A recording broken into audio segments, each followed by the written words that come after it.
nous sommes au barbecue de la Chambre de commerce gay du Québec. Mais comme vous pouvez voir, il y a peu de gens sur la terrasse parce qu'ils vendent beaucoup. Alors on s'est réfugié à l'intérieur. C'est le dernier party avant les vacances d'été. On va voir ce que les gens en ont pensé.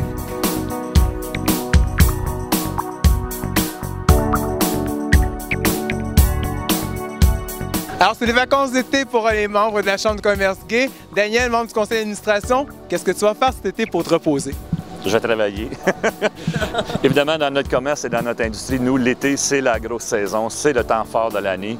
Et donc, c'est pas un gros temps pour des vacances, mais on va se permettre de prendre quelques journées de repos ici et là, probablement vers la fin de l'été aussi. Mais juste avant la rentrée, pour se refaire d'énergie, se redonner de l'énergie. Fait qu'on va trouver un petit peu de temps pour se reposer. Mathieu Filion, nouveau membre du conseil d'administration. Qu'est-ce que tu vas faire cet été pour te reposer avant la rentrée? Des petits voyages un peu, se promener ici à Montréal, profiter de la ville, mais aussi aller un peu partout au Québec, aller à Québec, sortir un peu, aller à Boston, New York, des choses comme ça. Et bon été, Mathieu! Merci, toi aussi!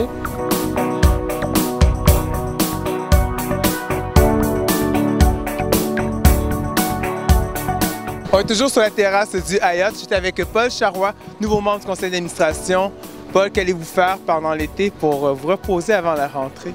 Alors, c'était une grande surprise aujourd'hui d'être élu au conseil et en fait, j'ai déjà organisé des vacances du 15 au 30 juillet et je m'en vais à Porto Vecchio en Corse, qui est un superbe endroit de la jet set en Méditerranée. Voilà.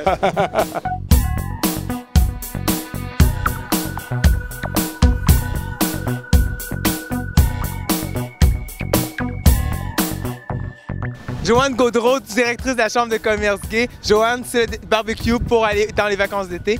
Que vas-tu faire cet été pour te reposer? Pour me reposer, moi, je pars en bateau sur une île déserte sur le lac Saint-Jean, comme l'année dernière, et je me tente là pour le restant. Je ne vais pas voir personne. C'est à peu près tout.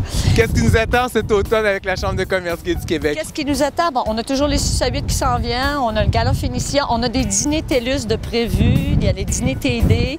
On est en train de monter aussi un sommet pan-canadien, mais il va se faire probablement juste au printemps. Parce qu'il y a toutes sortes de... c'est long à organiser. Il y a la Ville en Rose au printemps 2012, dont on participe aussi. La Ville en Rose 2, 2012, au printemps 2012. Ça va se passer à l'UQAM. On participe, la Chambre de commerce aussi. Et puis, les activités habituelles, le party de Noël et tout. Le gala Phénicia qui va être encore plus volumineux, ça va être encore plus grand cette année. Parce qu'on est dans la même fin de semaine que Tourist Gay Canada, qui s'en vient pour la fin de semaine du 17 novembre à Montréal. Et puis, on va ouvrir leur fin de semaine avec le gala Phénicia. Et voilà. Donc, que de multiples choses pour vous tenter à revenir nous voir l'an prochain avec la Chambre de commerce gay du Québec. Joanne, bon été à toi, à tous les membres et je vous remercie. Bonnes vacances à tout le monde! Wouhou! Moi, cet été, je vais me reposer à Montréal, peut-être des vacances également en campagne. Je vais être prêt pour recommencer l'année en beauté avec tout le conseil d'administration. Sur ce, je vous souhaite une bonne vacance d'été et à la prochaine.